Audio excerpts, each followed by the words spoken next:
আমরা গণভোট মানি না, এইটা তো আপনার মাননীয় নেতা আমাদের চেয়ারম্যান, পার্টির চেয়ারম্যান আবু সাইদের বাড়ি ভিজিট করবার তিনি বলেছেন আমরা গণভোটের পক্ষে ভোট দেবো। জনপ্রশাসন মন্ত্রণালয়ে 3-4 জন অফিসাররা ঘুমান না, মন্ত্রী নিজে ঘুমান না, আমাদের সচিব ঘুমাতে পারে না, ব্যক্তিগতভাবে আমিও ঘুমাতে পারি না।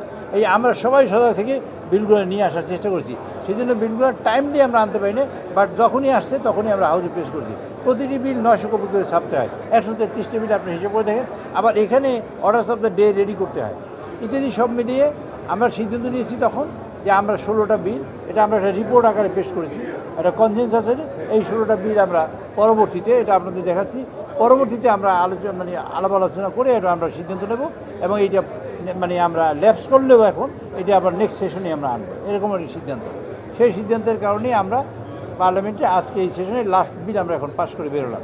এই বিলে আমাদের 98টার মতো বিল পাশে, আর 16টা বাদে আর বাকি সব বিলই অর্ডিন্যান্সের মধ্যে থাকে। আচ্ছা, এখন 16টার যে ভাগ্য হবে, এই 16টার মধ্যেই একটা বিলে আমাদের একজন প্রাইভেট মেম্বার তিনি একটা অর্ডিন্যান্স সংশোধনী এনেছেন একটা বিলের মধ্যে, সেটা হলো আমাদের জাদুঘরের বিল,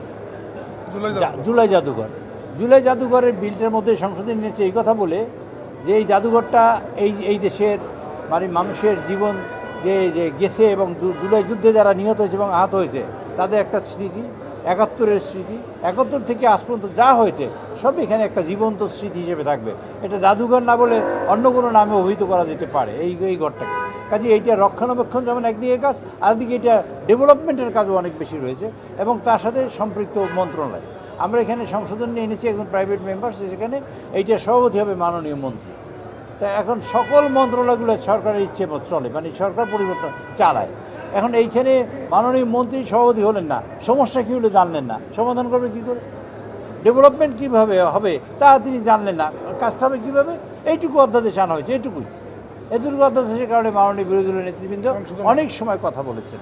অনেক সময় কথা বলার পরে মাননীয় স্পিকার অত্যন্ত সদয় হয়ে তাদের অনেক সময় দিয়েছে, ইভেন কি বিল পাস হওয়ার পরেও তারপরে সময় দিয়েছেন।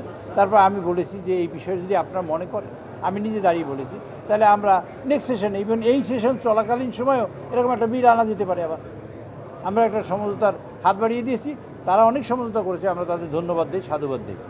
কিন্তু বিষয়টা হলো অনেক সময় না বুঝেও অনেক কিছু করে। আমি এটা বলবো যে তাদের হয়তো তারা বুঝতে ভুল করেছেন, অথবা আমরা তাদের বুঝাতে পারিনি, এটা আমাদের ব্যর্থতা হতে পারে, এটা হতে পারে এরকম একটা বিল। আচ্ছা, আপনাদের একটা কথা বলি, কোনো ডেভেলপমেন্টের কাজে মন্ত্রী সম্পৃক্ত হলেন না, আপনারা করবেন কেমনি কাজটা? এই কথাটাই আমরা বলার চেষ্টা করেছি যে মন্ত্রীকে সম্পৃক্ত করে কাজটা করব। আচ্ছা, হাওবার এই কারণেই তারা ওয়াকআউট মূলত করেছেন। তার পরবর্তীতে যে বিল আসছে সেই বিলগুলোর সম্পর্কে, আর তারপরে মাননীয় বিরোধী দলের নেতা বলেছেন যে আমরা তো সব এইখানে টেবিলে আলোচনা করবো, কথা ছিল। তা আমরা এই বই দেখিয়ে তারা বলেছি যে এই বইতে যে আছে, আমরা 16টা বিল আগেই সিদ্ধান্ত নিয়েছি, এই বইটি একটা কনসেনসাস হয়েছে। আমাদের মাননীয় সকল সদস্যবৃন্দ, বিরোধী দলের 4 জন ছিলেন এবং আরেকজন আমাদের ইনভাইটেশনে আসতেন, উনি ব্যারিস্টার, উনি কন্ট্রিবিউট করছেন। আমরা সবাই ঐক্যমত হয়েছি এই 16টা বিল আমরা পরবর্তীতে, এটা ল্যাপস হবে এখন, কিন্তু পরবর্তীতে বিল যেহেতু অধিকতর যাচাই বাছাই, এর মধ্যে ইম্পর্টেন্ট বিল আছে, যেমন ধরেন ইম্পর্টেন্ট বিল আছে গুম কমিশনের বিল আছে, ইম্পর্টেন্ট বিল আছে মানবাধিকারের বিষয় আছে, হাইকোর্টের বিষয় আছে, দুদক আছে। এগুলো very sensitive and very important bill. এই ইম্পর্টেন্সির দিক থেকে হিসেব করে আমরা লিমিটেড টাইমের মধ্যে এই কাজটা সম্পন্ন করতে পারবো না। আপনারা ধরেন একজন বিরোধী দল থেকে বললেন এইটা করি না, আমরা বললাম করলাম, এই করার পরে 10 মিনিটের মধ্যে একটা বিল বা 20 মিনিটে পাস করলাম, তাতে কি মূলত সমস্যার সমাধান হয়?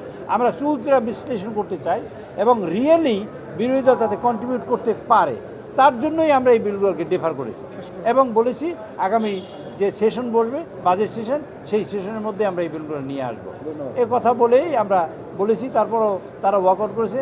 আমি তাদের আবার আমন্ত্রণ জানাচ্ছি এই ওয়াকআউট যেন আগামীকালকে সকালবেলায় শেষ হয়ে যায়। 15 তারিখে আমাদের সংসদ বসবে, ইনশাআল্লাহ আবার সবাই একত্রিত হবো এবং আমরা সংসদে ভালোভাবে চলবে সেটার প্রত্যাশা করি। আমরা রাষ্ট্রপতির ভাষণের উপরে, ধন্যবাদ প্রস্তাবের উপরে বক্তব্য রেখেছি। আর মূলত আপনারা তো বাইরে প্রশ্ন করলেন, কিন্তু ভিতরের পরিশ্রমটা আপনারা দেখতে পান নাই।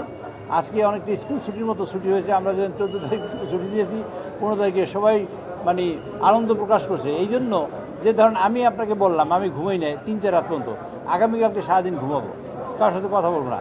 এই যে ঘুমটা আমার বন্ধ হলো কেন? এই বিলগুলো পাস করা এটা কম্পালশন ছিল, আর এটা পাস করার জন্য বিগরাস পরিশ্রম করছে।